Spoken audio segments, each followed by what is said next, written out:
La última carta de Yana condena a Leocadia. Ciro traiciona a Lorenzo y Curro salva a su peor enemigo. La promesa se viste de gala para celebrar la esperada boda de Curro y Ángela, pero lo que debía ser el día más feliz de sus vidas termina convirtiéndose en un juicio público contra los secretos del palacio. La llegada de una misteriosa caja destinada a Manuel lo cambia todo. Dentro se encuentran las pruebas que Yana reunió antes de morir y una última carta capaz de revelar quién disparó contra ella, quién terminó envenenándola y quién utilizó aquel crimen para sembrar el miedo durante años. Mientras Máximo sorprende a todos al reconocer públicamente a Ángela como su única hija y heredera, la joven se niega a aceptar su apellido hasta que Leocadia confiese la verdad. Acorralada por las palabras de Yana, Leocadia acaba pronunciando una confesión devastadora. Sin embargo, Lorenzo todavía guarda una última carta. Toma a Ángela como rehén, arrastra a Julieta hasta el hangar y ordena a Ciro que asesine a la mujer a la que juró amar. Un disparo, un incendio y una inesperada traición desencadenan la batalla final. Leocadia deberá decidir si está dispuesta a morir para salvar a su hija. Ciro tendrá una última oportunidad para romper las cadenas con las que él mismo encerró a Julieta y Curro quedará frente a frente con Lorenzo, suspendido sobre el vacío. Podría dejar caer al hombre que destruyó su vida, pero toma una decisión que demostrará que la justicia puede ser mucho más dolorosa que la venganza. En este emotivo desenlace imaginado de la promesa, algunos amores encontrarán por fin su camino, otros terminarán para siempre y ninguna buena acción será suficiente para borrar los pecados del pasado. Y cuando un nuevo avión llamado Yana sobrevuele el palacio durante la boda de Curro y Ángela, todos comprenderán el verdadero significado de aquella promesa que los mantuvo unidos. No permanecer eternamente en la promesa, sino luchar hasta que cada uno de ellos pueda ser libre. Pero antes de descubrir qué escondía la última carta de Yana y por qué Curro decidió salvar al hombre que tanto daño le había causado, suscríbete al canal y activa la campanita para no perderte ninguna de nuestras historias sobre *La promesa*. Déjanos también en los comentarios si crees que Ángela podrá perdonar algún día a Leocadia. Y ahora sí, acompáñame hasta el final, porque lo ocurrido durante esta boda cambiará para siempre el destino de todos. El último amanecer de esta historia comenzó con un silencio extraño sobre la promesa. No era un silencio triste, sino uno de esos instantes frágiles en los que la felicidad parece contener la respiración, como si temiera que una palabra demasiado alta pudiera espantarla. En el jardín, los criados colocaban flores blancas alrededor de un arco sencillo. No habría uniformes de gala, ni una interminable procesión de aristócratas, ni mesas cubiertas de oro. Curro y Ángela habían pedido algo distinto. Querían casarse ante quienes los habían visto sufrir, caer y volver a levantarse. Ángela contemplaba el jardín desde una ventana mientras Pía terminaba de ajustar el velo sobre su cabello. Su vestido era elegante, pero sobrio. No llevaba las joyas que Máximo había enviado esa mañana, y tampoco había aceptado el collar que, según él, pertenecía desde hacía generaciones a las mujeres de su familia. «Está preciosa», susurró Pía. Yana habría sido feliz al verla así. «Ojalá hoy no tuviéramos que recordar a nadie con tristeza», respondió. Al otro lado del palacio, Curro esperaba junto a Manuel. Se ajustaba los puños de la camisa una y otra vez, incapaz de ocultar el temblor de sus manos. «Has desafiado a hombres armados sin pestañear», bromeó Manuel. «Pero una mujer vestida de blanco te tiene aterrorizado». «No temo casarme con Ángela. Temo que la promesa vuelva a arrebatárnoslo todo justo cuando estamos a punto de ser felices». «Hoy no», dijo Manuel con firmeza. «Hoy no permitiremos que nadie os arrebate nada». Pero mientras pronunciaba aquellas palabras, un carruaje se detuvo ante la escalinata principal. Del vehículo descendió un notario anciano, con el abrigo cubierto de polvo y una caja metálica apretada contra el pecho. Preguntó por Manuel de Luján y se negó a entregar el objeto a cualquier otra persona. Cuando Manuel llegó al vestíbulo, el hombre lo observó con una gravedad que convirtió el aire festivo en un presagio. Esta caja fue depositada en mi despacho hace mucho tiempo, explicó. Recibí instrucciones de traerla si la persona que la dejó moría antes de poder revelar su contenido. No supe hasta hace 3 días que esas condiciones se habían cumplido. Manuel miró la tapa oxidada. Allí, grabadas a mano, aparecían unas palabras que reconoció antes incluso de tocarlas.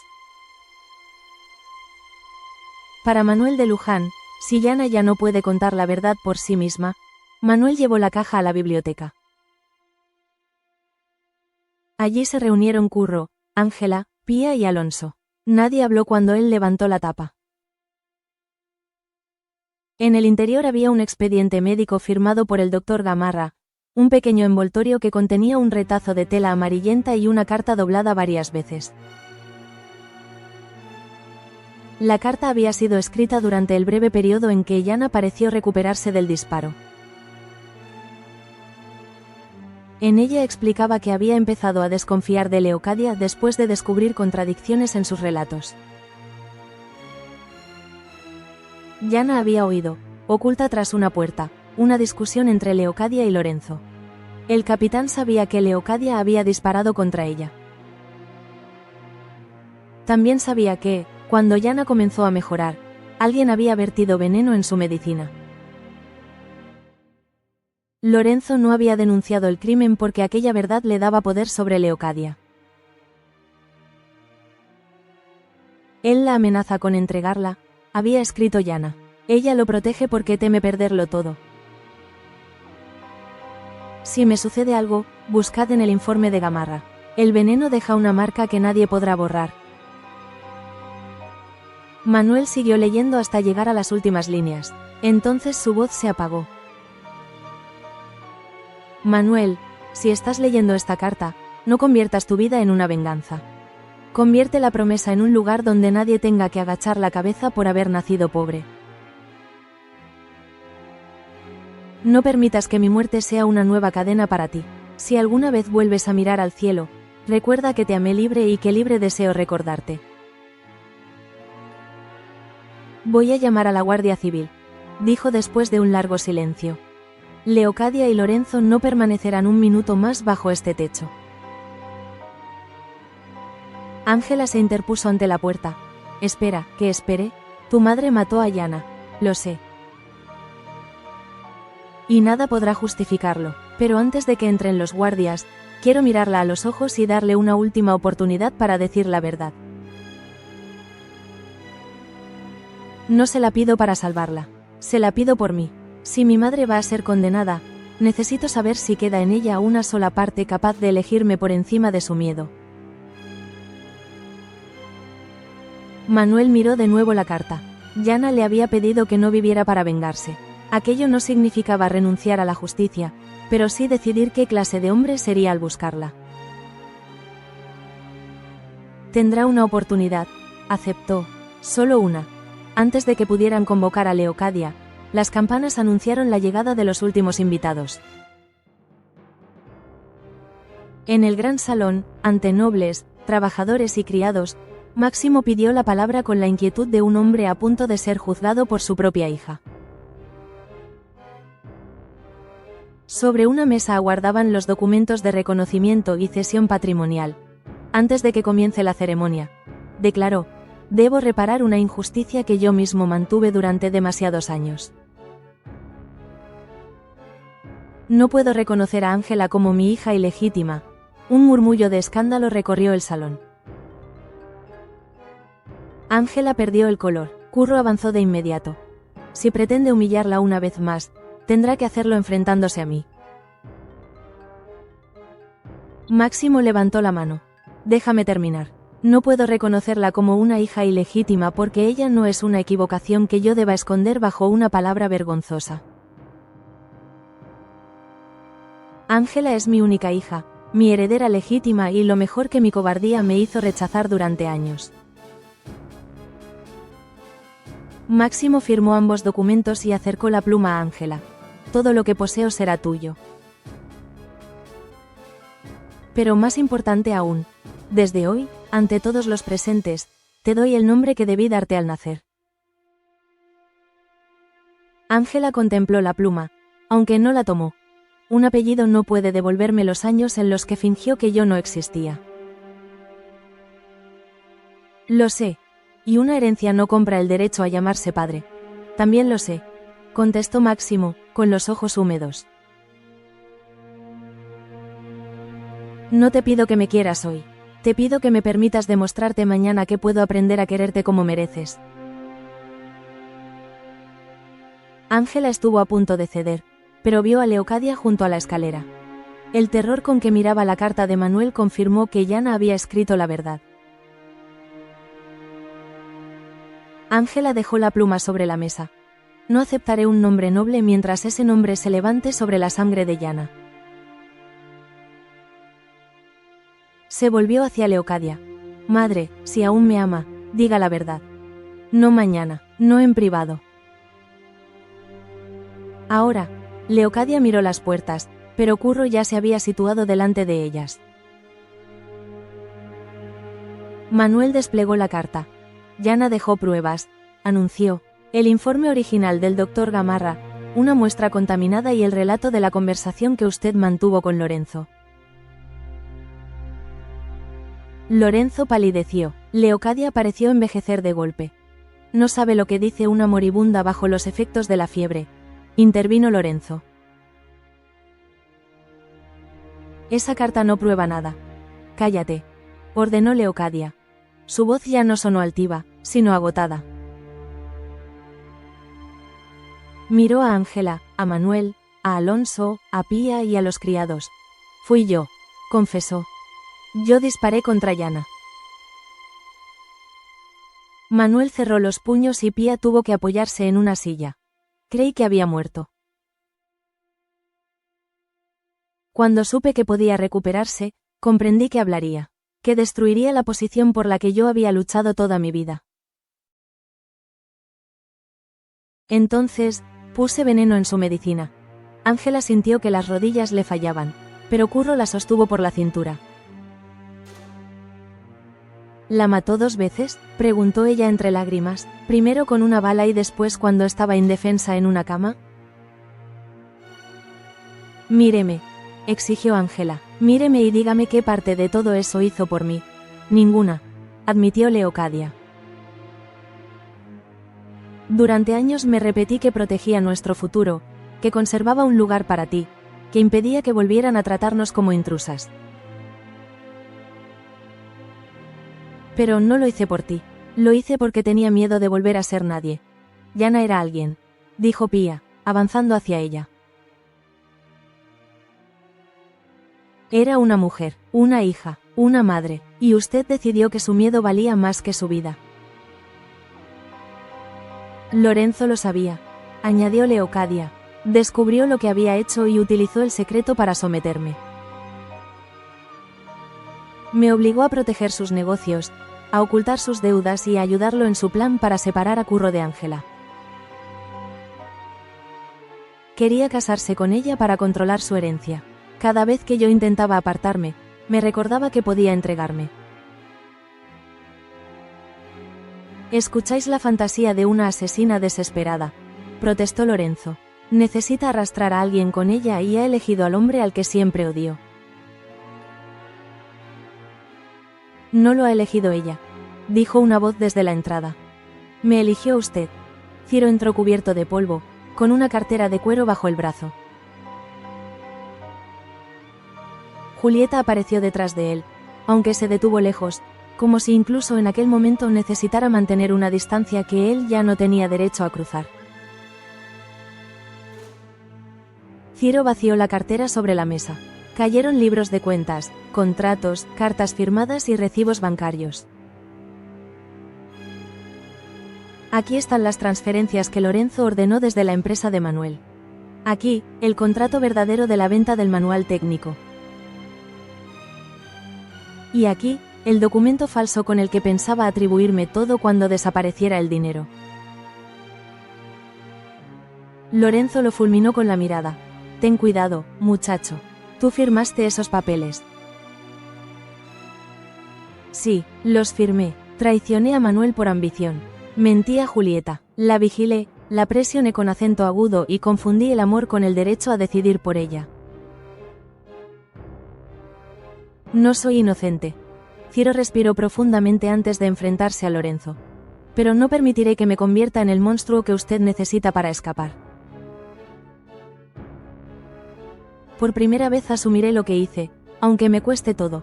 Desde el camino llegó el ruido lejano de varios caballos. La Guardia Civil se aproximaba. En un movimiento súbito, Lorenzo sacó un revólver, empujó a Curro contra una columna y atrapó a Ángela por el cuello. El cañón quedó presionado contra su sien. Nadie se mueve. Un paso más y su flamante heredera no llegará al altar. Arrastró a Ángela hacia la puerta lateral. Julieta intentó cerrarle el paso, pero Lorenzo la agarró del brazo y la convirtió también en rehén. Los llevó hasta el hangar donde Manuel guardaba sus planos, el nuevo motor y varios depósitos de combustible. Ciro los siguió con las manos levantadas.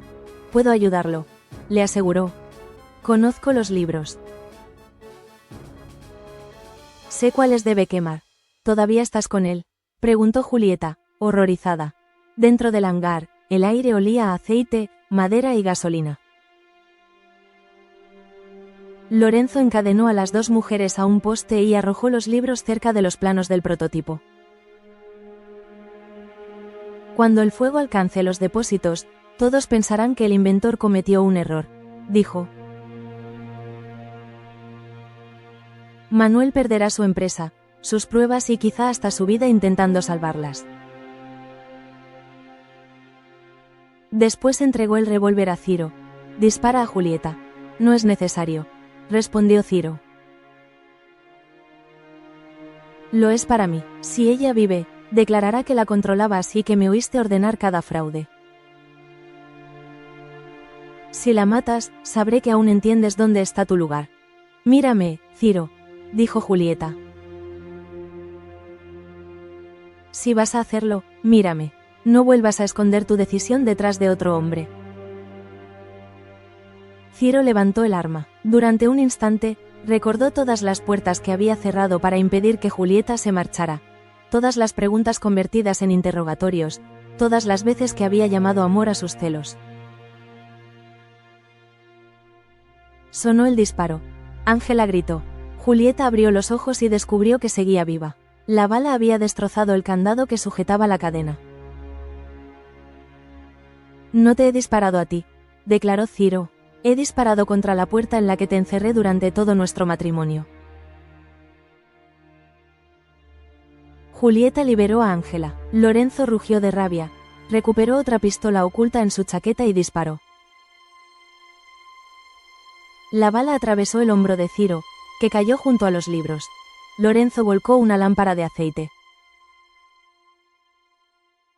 Las llamas treparon por una mesa, alcanzaron los planos y se extendieron por el suelo impregnado de combustible. En pocos segundos, el hangar se convirtió en una trampa ardiente. Ángela ayudó a Julieta a arrastrar a Ciro, pero una viga cayó frente a la salida. Lorenzo agarró a Ángela por el cabello y volvió a apuntarle. «Si no puedo poseer tu futuro, nadie lo tendrá». Manuel y Curro irrumpieron entre el humo. Detrás apareció Leocadia, que había oído el grito de su hija y corría hacia el fuego como si supiera que aquella era la única decisión limpia que le quedaba. «Suéltala», ordenó Curro. Lorenzo disparó. Leocadia se lanzó delante de Ángela.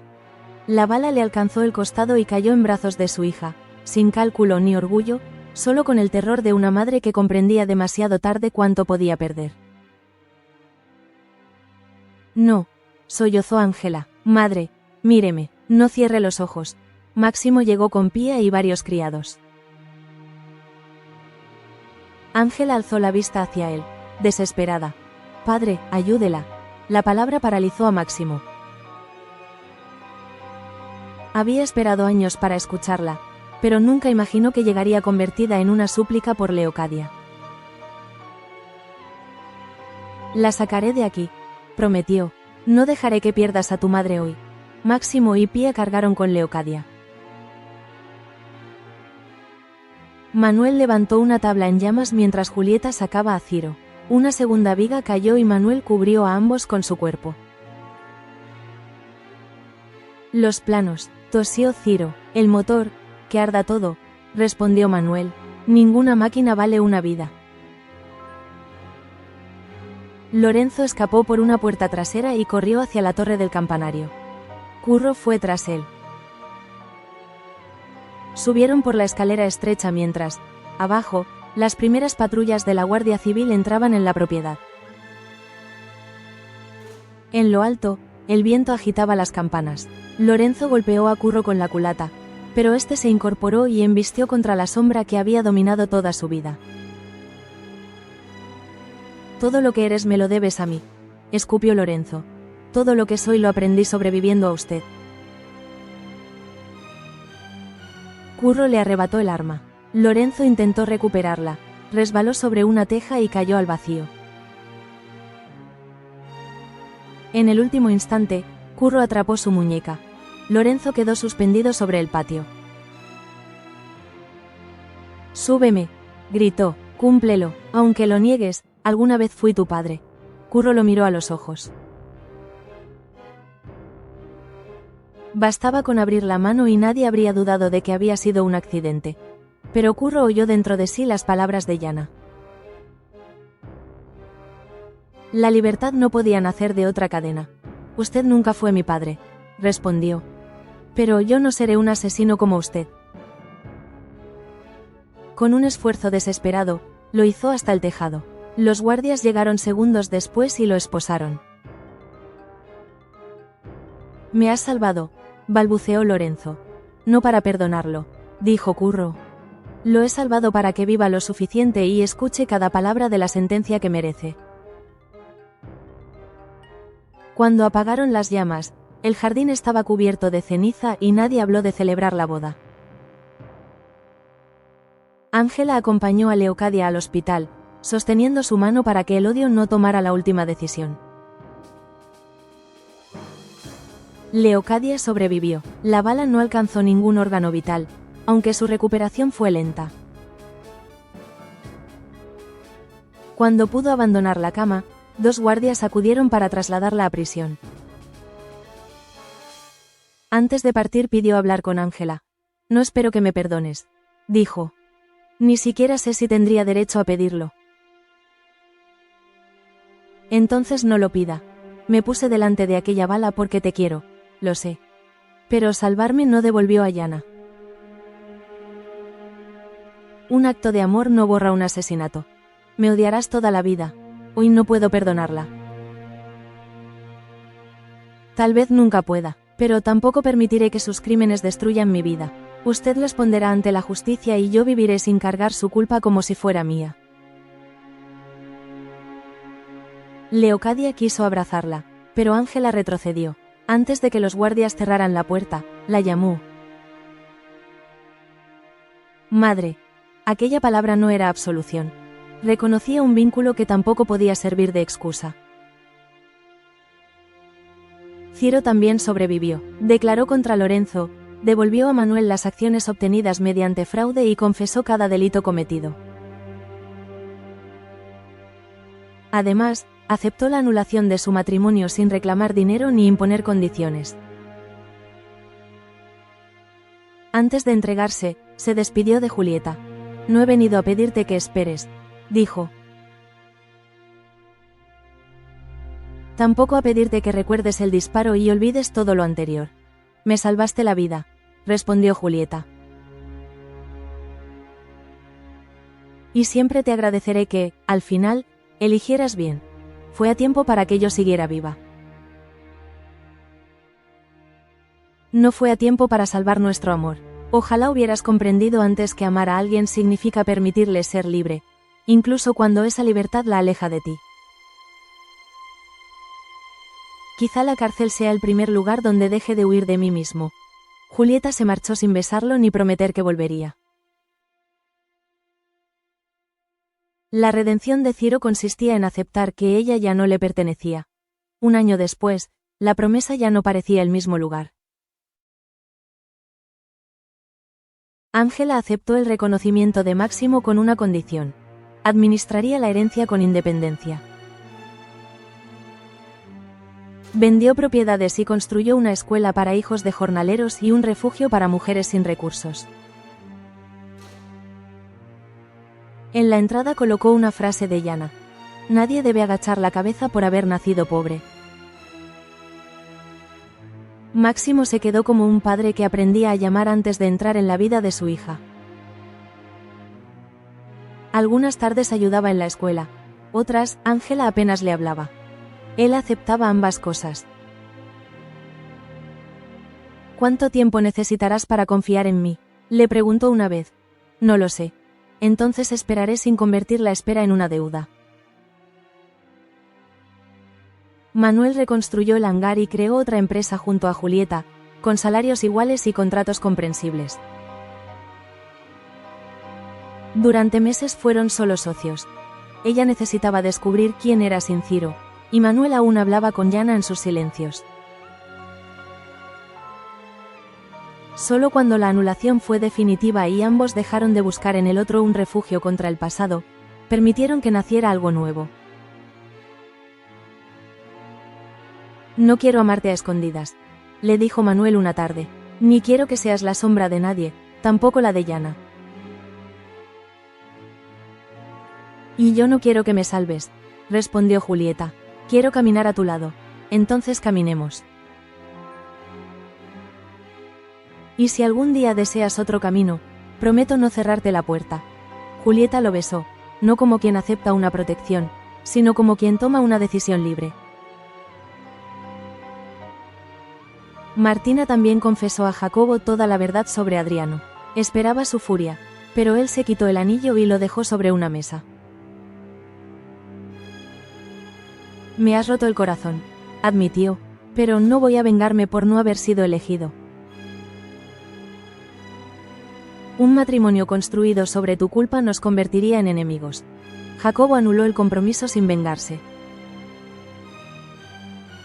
Martina y Adriano dirigieron un proyecto agrícola ligado a la escuela de Ángela para ayudar a las familias pobres.